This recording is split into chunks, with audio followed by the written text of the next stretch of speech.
নবীজি বলছেন মা বাবার নাফরমান সন্তানকে আল্লাহ তাআলা দুনিয়াতেই শাস্তি দিবে, বেইজ্জতি দিবে, না দিয়া কবরে নেবেন। লা ইয়ামুতা হাত্তা ইউআযযিবাহুল্লাহু ফিল আরদ। হয় তুমি কষ্ট পাইবা, না তোমার মাইয়া হবে 3 নম্বর, পোলা হবে 6 নম্বর, বউ হবে 13 নম্বর। তুমি বুঝবা বউ কথা শোনে না, ছেলেও আল্লাহ চেনে না, মেয়েও নাফরমান, তো তখন না বুঝবা যন্ত্রণা কারে করে। বুঝেন নাই কথা? যন্ত্রণা তো শুধু কনির নাম না, শাস্তি তো শুধু ঘুষি না, পারিবারিক এই অশান্তিটাও তো এর চাইতে বড় কষ্ট কি হইতে পারে? আল্লাহ তাআলা কষ্ট দিবেই। মা বাবার অবাধ্য সন্তান মারে কষ্ট দিছে, বাবারে কষ্ট দিছে, তুমি নাফরমান, লিখে রাখো, প্রয়োজনে সিল দিয়া রাখো, তুমি বেইজ্জতি হবাই, তুমি কষ্ট পাইবাই। আল্লাহ নবী সাল্লাল্লাহু আলাইহি সাল্লাম যেটা বলছেন সেটা কি মিথ্যা হইতে পারে? নবীজি বলছেন লা ইয়ামুতা, কখনোই তার মৃত্যু হবে না, হাত্তা ইউআযযিবাহুল্লাহু ফিল আরদ, জমিনের শাস্তি ভোগ না করে মৃত্যু হবে। এবং শেষ পর্যন্ত বেইজ্জতি হয়ই হয়। আপনারা না জানলেও আমরা তো জানি। আপনজনের সাথে সম্পর্ক বজায় রাখা কঠিন, কিন্তু নেকিও তো বেশি। মা বাবারে বৃদ্ধ বয়সে মা বাবার সেবা করা কঠিন, এটা যে একটু কঠিন, কষ্টকর, বিরক্তিকর। বউ ফ্যান ফ্যান করে, মা বাপেও বউ যা ঝামেলা করে, যন্ত্রণা দেয়, তো এইটা তো কঠিনই, বিষয়টা তো একটু কঠিন। তো বিষয়টা কঠিন দেখে তো এত নেকি, নাইলে এত নেকির ঘোষণা কেন বলল? হ্যাঁ, এত মায়ের খেদমত করা বৃদ্ধকালে আপনার একটু কঠিন হবে দেখেই তো, এই কষ্টটা সহ্য করার জন্যই তো নবী সাল্লাল্লাহু আলাইহি সাল্লাম বলছে জান্নাতটাই তোর মায়ের পায়ের নিচে দিয়ে দিলাম। তো এটা একটু কঠিন দেখেই তো, বিষয়টা যে একটু কঠিন হবে এই জন্য পুরস্কারের ঘোষণাও তো দিছে কি বেশি, বড় সড়ো ঘোষণা দিচ্ছেন। তাইলে আপনি এটা কি মামুলি মনে করছেন? আখেরাত অর্জন হবে, মায়ের খুশির উপরে জান্নাত পেয়ে যাবেন। জান্নাত কি মামুর বাড়ি?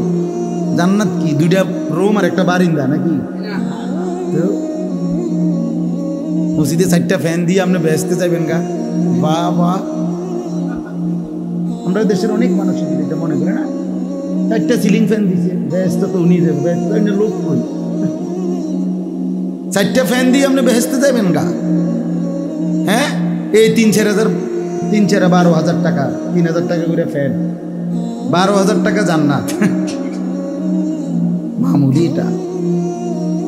এজন্য বাপ, এটা জরুরি, মায়ের সেবা, বাবার সেবা।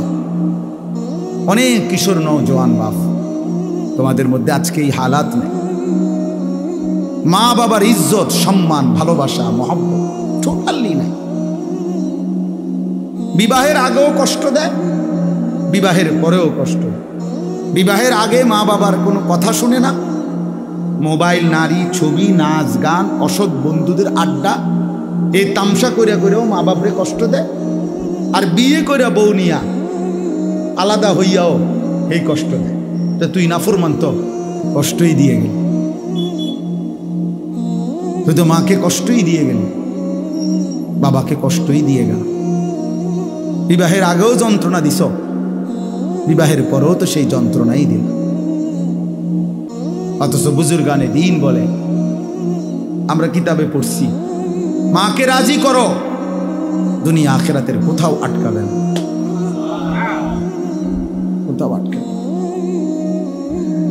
আল্লাহর নবী সাল্লাল্লাহু আলাইহি ওয়াসাল্লাম বলছেন 3টি গুনাহ সবচেয়ে বড় গুনাহ, এর মধ্যে একটা হলো উকুকুল ওয়ালিদাইন, পিতামাতার অবাধ্যতা, মা বাবার নাফরমানি। আল্লাহর নবী সাল্লাল্লাহু আলাইহি ওয়াসাল্লাম বলেছেন সব পাপের শাস্তি আল্লাহ ইচ্ছে করলে হাসরের দিন দিবে। কুল্লু যুনুবি ইউআখিরুল্লাহ ইলা আজালিন মুসাম্মা, সব গুনার শাস্তি আল্লাহ নির্ধারিত দিন হাসরের ময়দান পর্যন্ত অপেক্ষা করে দিবে, সেখানে ইল্লা আকুল ওয়ালিদাইন, পিতা মাতার নাফরমানি ব্যতীত।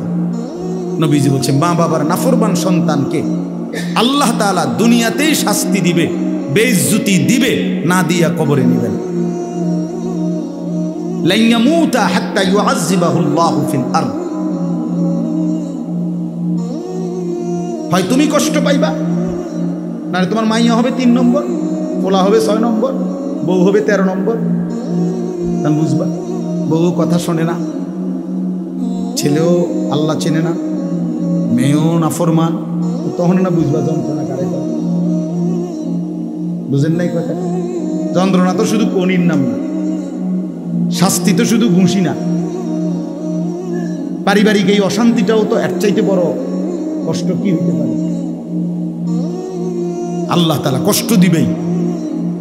মা বাবার অবাধ্য সন্তান মারে কষ্ট দিছে, বাবারে কষ্ট দিছে, তুমি নাফরমান, লিখে রাখো, প্রয়োজনে সিল দিয়ে রাখো, তুমি বেইজ্জতি হবাই, তুমি কষ্ট পাইবাই। আল্লাহ নবী সাল্লাল্লাহু আলাইহি সাল্লাম যেটা বলছেন সেটা কি মিথ্যা হইতে পারে? নবীজি বলছেন লান ইয়ামুতা, কখনোই তার মৃত্যু হবে না, হাত্তা ইউআযযিবাহুল্লাহু ফিল আরদ, জমিনের শাস্তি ভোগ না করে মৃত্যু। এবং শেষ পর্যন্ত বেইজ্জতি হয়। আপনারা না জানলো আমরা তো জানি।